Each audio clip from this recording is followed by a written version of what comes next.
What if I told you that trying to capture every single word in a lecture might actually be holding you back? Or, that your current note-taking habits could be adding to your stress instead of relieving it. Welcome to Daily English Practice. Listen and speak.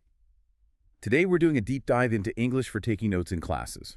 Our mission here really is to explore strategies and tools that can transform note-taking. So moving it from just recording stuff to being a powerful tool for actual learning, retention, and, well, understanding. We've pulled together quite a bit for you academic articles on what works, discussions from actual students sharing, their struggles and successes. Plus, we'll look into some pretty cutting-edge digital solutions that can really help, especially if you're learning in English. Because ultimately, effective note-taking isn't just about what you scribble down, right? It really improves how you understand and remember things from lectures, from textbooks. The goal: help you maybe boost your GPA and honestly just feel less stressed about studying. Okay, let's unpack this first idea because it's not as simple as it sounds. We often say taking notes and making notes like they're the same thing. But our research highlights this subtle but pretty significant difference, especially for learners like you. That's a really crucial distinction to make early on. To take notes usually refers to writing something down while it's happening. Think of a lecture. It's mostly about capturing information as it comes at you. Right, just getting it down. Exactly. But making notes, that's a deeper process. It's more about actively processing and understanding the content as you write. Maybe you're organizing thoughts from something you read or preparing for an essay. This kind of deeper engagement, that's what really helps things stick in your memory. I see.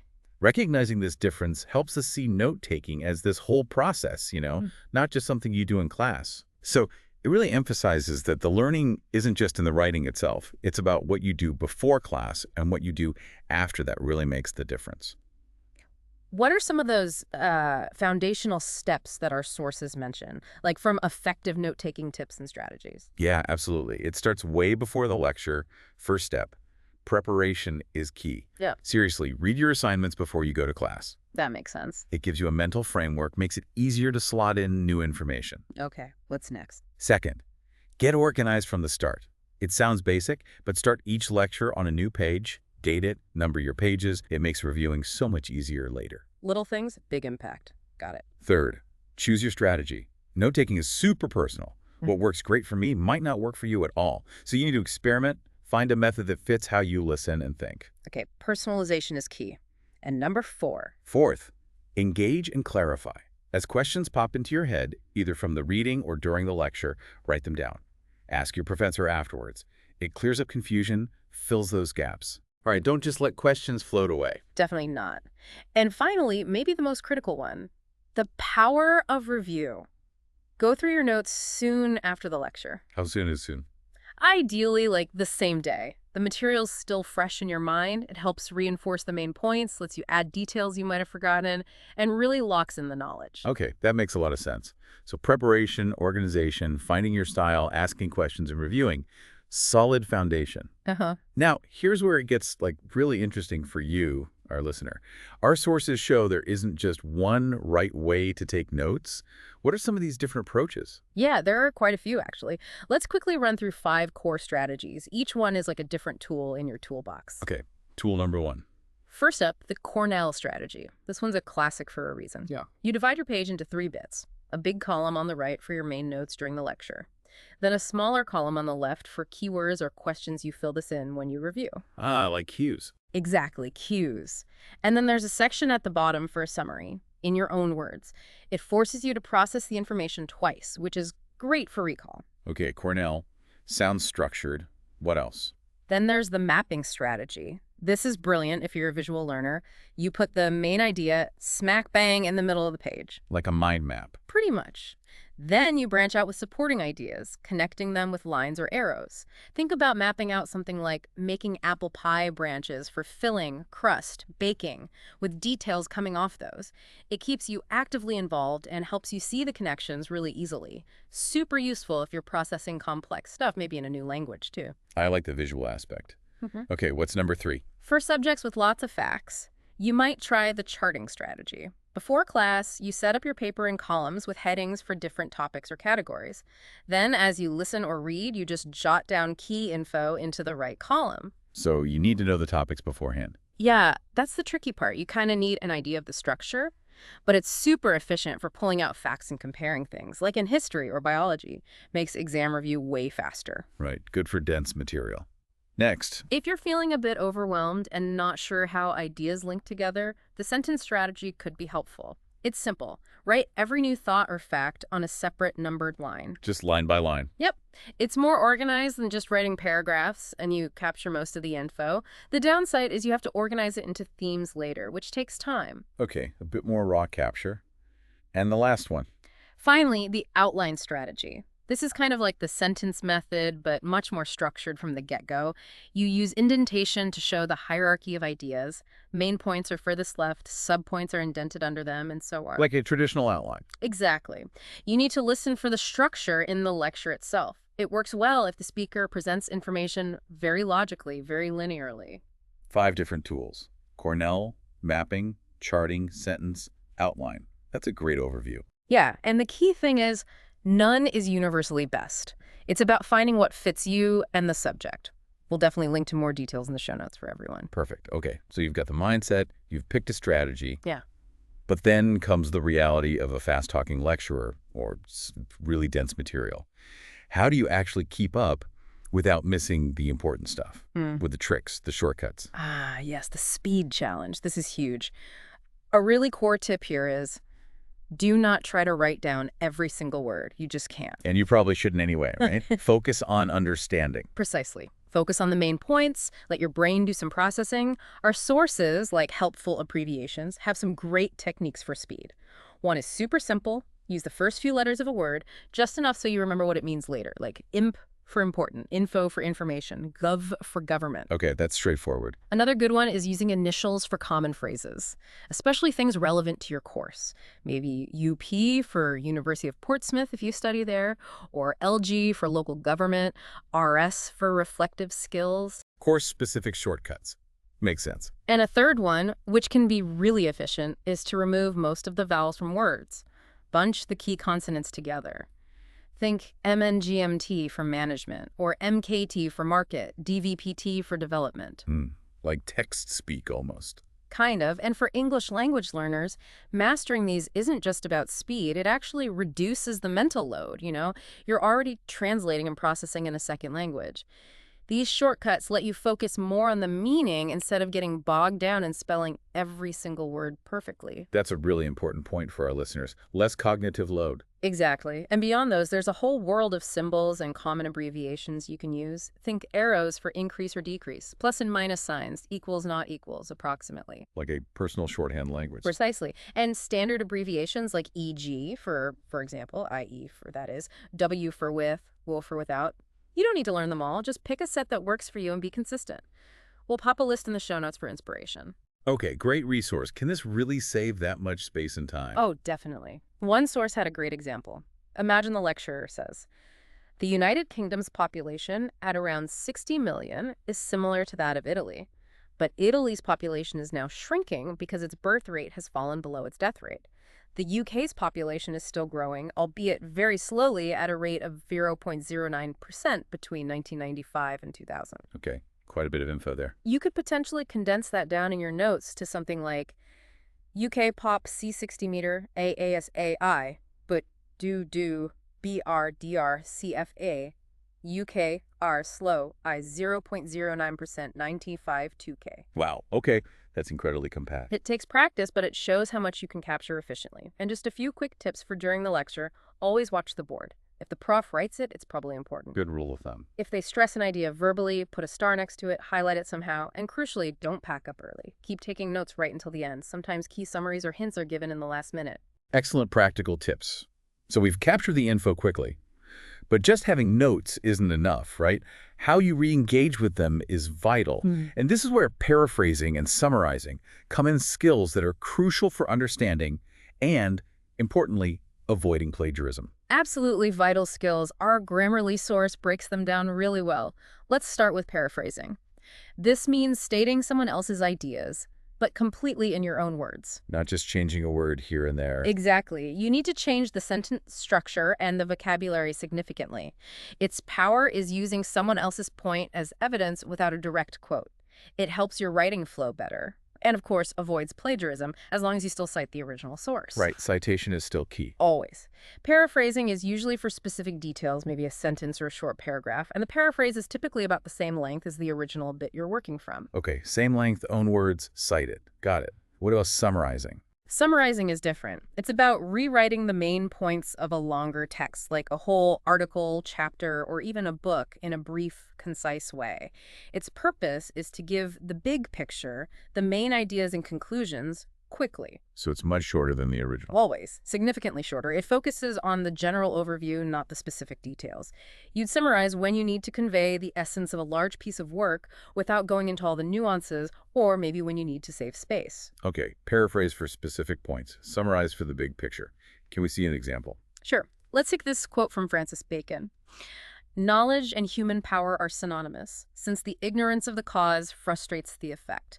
For nature is only subdued by submission, and that which in contemplative philosophy corresponds with the cause in practical science becomes the rule. Okay, classic Bacon. How would we paraphrase that? A paraphrasing example might be something like, Bacon states that knowing about the world gives humans power, because being unaware of causes prevents us from achieving desired effects. He argues that we can only control nature by understanding and following its principles. Furthermore, what philosophy treats as a cause, science treats as a definitive rule for practical application. Okay, I see. It covers the same points, similar length, but totally different wording and structure. Exactly. Now, contrast that with the summarizing example. Bacon believes that knowledge equates to power over nature and suggests this power is more reliably achieved through scientific understanding than through philosophical contemplation alone. Ah, much shorter. Just the core argument. Precisely. It hits the main idea concisely. And just briefly, these skills tie into using linking words effectively, as our other source mentions. Words like therefore, however, for example, in addition, or even simple ones like and, but, so. They're the glue that holds your ideas together, whether in your notes or your final writing. They ensure clarity and coherence. Right, making the connections explicit. Yeah, and a tiny tip on that note. Aim for conciseness. Instead of writing in order to, just write to. Instead of due to the fact that, use because. Little things add up. Good point. Okay, so we've covered strategies, speed techniques, processing through paraphrasing and summarizing. But let's get real for a second. What does this mean for you, the listener? We know note-taking can feel like it's eating up your entire day. It can be a huge source of stress, especially if English isn't your first language. You're absolutely right to bring that up. It's a very common frustration. We saw this echoed strongly in a Reddit thread we looked at. One student mentioned spending 3.5 hours just summarizing 1 2-hour lecture. Wow, that's unsustainable. Totally. And it leads to real problems. Stress, skipping classes because you're behind, poor eating habits, lack of sleep, all while trying to juggle everything else. So what did the community suggest? How do you break that cycle? Well, a lot of the advice circled back to focusing on the big ideas rather than all the details, resisting that urge to capture absolutely everything. Easier said than done sometimes. True. But some specific techniques came up. One was sketchnoting, using visuals, icons, different layouts. Even for seemingly non-visual subjects like engineering or coding, it forces you to synthesize information visually. But the key comment was, these things take practice. It's a skill to develop. Okay, sketchnoting. What else? For those who prefer digital, typing notes is obviously faster for many. Using bullet points during lectures, graphic tablets came up too for adding sketches or formulas to digital notes easily. Mixing the digital and the handwritten almost. Kind of, and interestingly, several people noted that the act of writing notes helps memory, even if they rarely go back and reread every single page. The process itself aids learning. That's interesting, the physical act. Yeah. But this whole discussion really highlights that extra challenge. What if you are studying in a new language? Lecturers speaking fast, using jargon. It adds a whole other layer of difficulty. Exactly. And this is where technology can be a real game changer, right? There are tools now specifically designed to help bridge those language gaps. Absolutely. And one standout example we found was the Genio Notes solution. It directly targets those common pain points. Lecturers talking too quickly, maybe with strong accents, students lacking confidence in their language skills, loads of unfamiliar specialist terms. So how does it actually help? It does a few key things. First, it lets you capture everything. You can record the class so you don't miss anything while trying to write.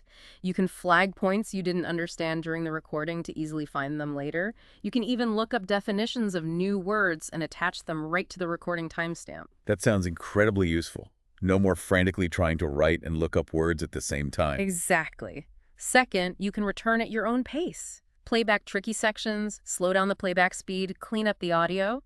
And importantly, it can convert the recording to a transcript.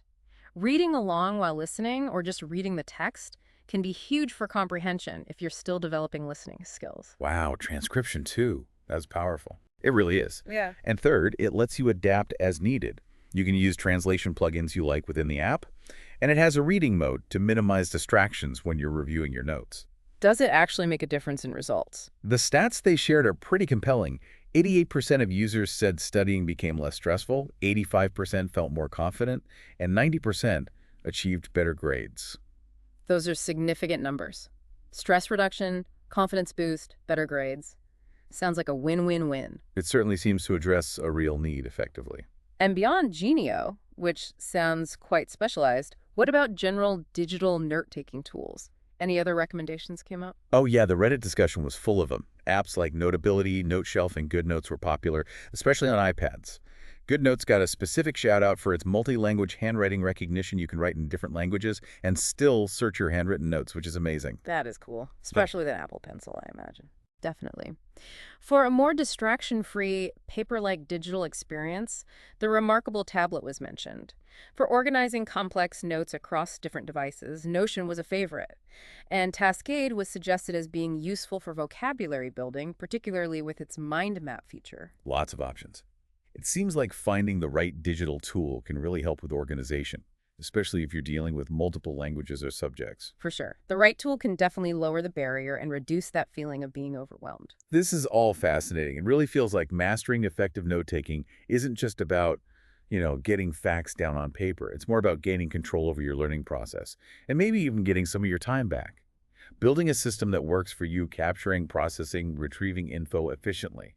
That sounds empowering. It really is. And if we connect this back to the bigger picture, like some of the students in that thread did, it becomes so clear how important basic well-being is. Things like eating well, getting enough sleep, aiming for, say, 7 hours, taking proper breaks, using something like the Pomodoro technique. Right, the fundamental. It directly impact your ability to learn and perform. As one student simply put it, your brain can't process information if you're not looking after yourself. And it really reinforces that learning is personal. Everyone's brain works a bit differently. Just because the Cornell method works wonders for your friend doesn't mean it's the best for you. Yeah. The absolute key is to experiment. Try different methods, different tools, different study habits, see what clicks for you, and then stick with that. That's the real takeaway. So, pulling it all together, the best way to take notes.